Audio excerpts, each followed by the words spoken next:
सांस्कृतिक राष्ट्रवाद की प्रथम उद्घोषणा। लीजिए सुनिए दैनिक हरिभूमि में प्रकाशित माननीय केंद्रीय गृह एवं सहकारिता मंत्री श्री अमित शाह के लेख का ये ऑडियो संस्करण। प्रस्तुतकर्ता भाजपा संगवारी। हमारे देश के इतिहास में ऐसे कई अहम पड़ाव आए जब गीतों, कलाओं ने अलग अलग रूपों में लोक भावनाओं को सहेजकर आंदोलन को आकार देने में अहम भूमिका निभाई।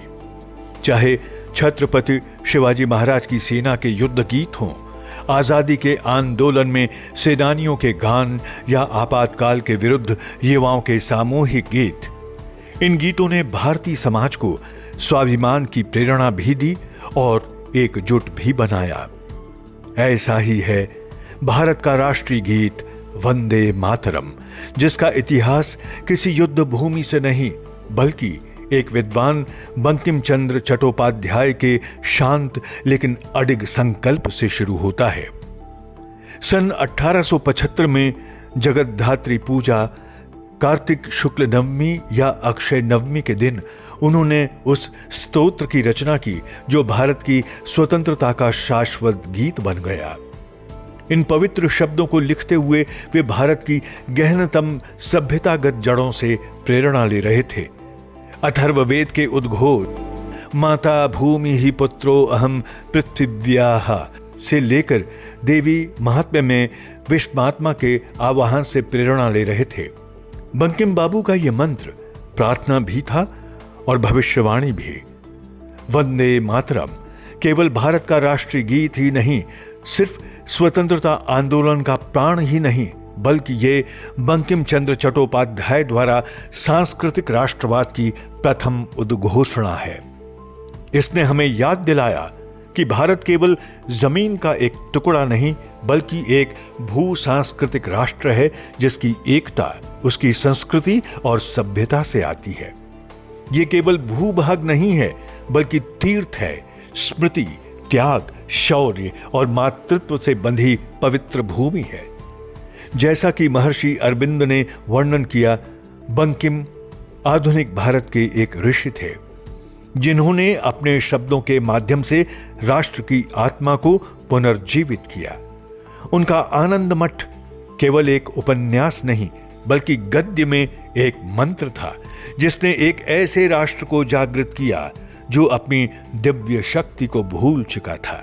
अपने एक पत्र में बंकिम बाबू ने लिखा, मुझे कोई आपत्ति नहीं है यदि मेरे सभी कार्य गंगा में बहा दिए जाएं। ये श्लोक ही अनंत काल तक जीवित रहेगा। ये एक महान गान होगा और लोगों के हृदय को जीत लेगा। ये शब्द भविष्य सूचक थे। औपनिवेशिक भारत के सबसे अंधकारमय काल में लिखा गया वंदे मातरम जागृति का प्रभात गीत बन गया। एक ऐसा भजन जिसने सांस्कृतिक राष्ट्रवाद को सभ्यतागत गौरव के साथ जोड़ दिया। ऐसी पंक्तियां केवल वही व्यक्ति लिख सकता था जिसके रोम रोम में राष्ट्र के प्रति भक्ति भाव कूट कूट कर भरा हो। 1896 में रविंद्रनाथ टैगोर ने वंदे मातरम को धुन में पिरोया और कोलकाता कांग्रेस अधिवेशन में इसे गाया, जिससे इसे वाणी और अमरता प्राप्त हुई। ये गीत भाषा और क्षेत्र की सीमाओं से आगे बढ़कर पूरे देश में गूंज उठा।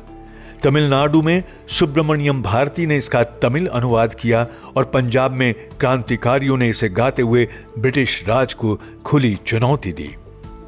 1905 में बंग भंग आंदोलन के दौरान बंगाल में विद्रोह भड़क उठा। अंग्रेजों ने वंदे मातरम के सार्वजनिक पाठ पर प्रतिबंध लगा दिया था। फिर भी 14 अप्रैल 1906 को बारीसाल में हजारों लोगों ने इस आदेश की अवहेलना की। जब पुलिस ने शांतिपूर्ण सभा पर लाठीचार्ज किया तो पुरुष और महिलाएं सड़कों पर वंदे मातरम का नारा लगाते हुए लहूलुहान हो गए। वहां से वंदे मातरम का मंत्र गदर पार्टी के क्रांतिकारियों के साथ कैलिफोर्निया पहुंच गया। आजाद हिंद फौज में गूंजा जब नेताजी के सैनिक सिंगापुर से मार्च कर रहे थे और 1946 के रॉयल इंडियन नेवी की क्रांति में भी गूंजा जब भारतीय नाविकों ने ब्रिटिश युद्धपोतों पर तिरंगा फहराया। खुदीराम बोस से लेकर अशफाक उल्लाह खान तक, चंद्रशेखर आजाद से लेकर तिरुपुर कुमारन तक नारा एक ही था। ये अब सिर्फ एक गीत नहीं रहा, ये भारत की सामूहिक आत्मा की आवाज बन गया था। महात्मा गांधी ने स्वयं स्वीकार किया था, वंदे मातरम में सबसे सुस्त रक्त को भी जगाने की जादुई शक्ति थी। इसने उदारवादियों और क्रांतिकारियों तथा विद्वानों और नाविकों तक सबको एकजुट किया। महर्षि अरविंद ने इसीलिए कहा था कि यह भारत के पुनर्जन्म का मंत्र है। 26 अक्टूबर को मन की बात कार्यक्रम में प्रधानमंत्री नरेंद्र मोदी ने वंदे मातरम गीत के इस इतिहास की देशवासियों को फिर से याद दिलाई और राष्ट्रीय गीत वंदे मातरम की 150 वर्ष पूर्ण होने के उपलक्ष्य में 7 नवंबर से भारत सरकार की ओर से अगले 1 वर्ष तक अलग अलग कार्यक्रमों का आयोजन करने का निर्णय लिया। इन आयोजनों के माध्यम से देश भर में वंदे मातरम का पूर्ण गान होगा, जिससे देश की युवा पीढ़ी सांस्कृतिक राष्ट्रवाद के विचार को आत्मसात कर पाए। आज जब हम भारत पर्व मना रहे हैं और सरदार पटेल की जयंती पर उन्हें श्रद्धापूर्वक स्मरण कर रहे हैं, तो ये भी याद करते हैं कि कैसे सरदार साहब ने एक भारत का निर्माण कर वंदे मातरम की भावना को ही मूर्त रूप दिया था। ये गीत केवल अतीत का स्मरण मात्र नहीं, बल्कि भविष्य के लिए एक आह्वान भी है। वंदे मातरम आज भी विकसित भारत 2047 के हमारे संकल्प में प्रेरणा दे रहा है। ये भारत के सभ्यतागत आत्मविश्वास का प्रतीक है। अब इस भावना को आत्मनिर्भर और श्रेष्ठ भारत में परिवर्तित करना हमारी जिम्मेदारी है। वंदे मातरम स्वतंत्रता का गीत है, अटूट संकल्प की भावना है और भारत के जागरण का प्रथम मंत्र है। राष्ट्र की आत्मा से जन्मे शब्द कभी समाप्त नहीं होते, वे सदैव जीवित रहते हैं, पीढ़ियों तक गूंजते रहते हैं। ये जय घोष युगों और पीढ़ियों में अनंत काल तक प्रतिध्वनित होता रहेगा। समय आ गया है कि हम अपने इतिहास, अपनी संस्कृति, अपनी मान्यताओं और अपनी परंपराओं को भारतीयता की दृष्टि से देखें। वंदे मातरम।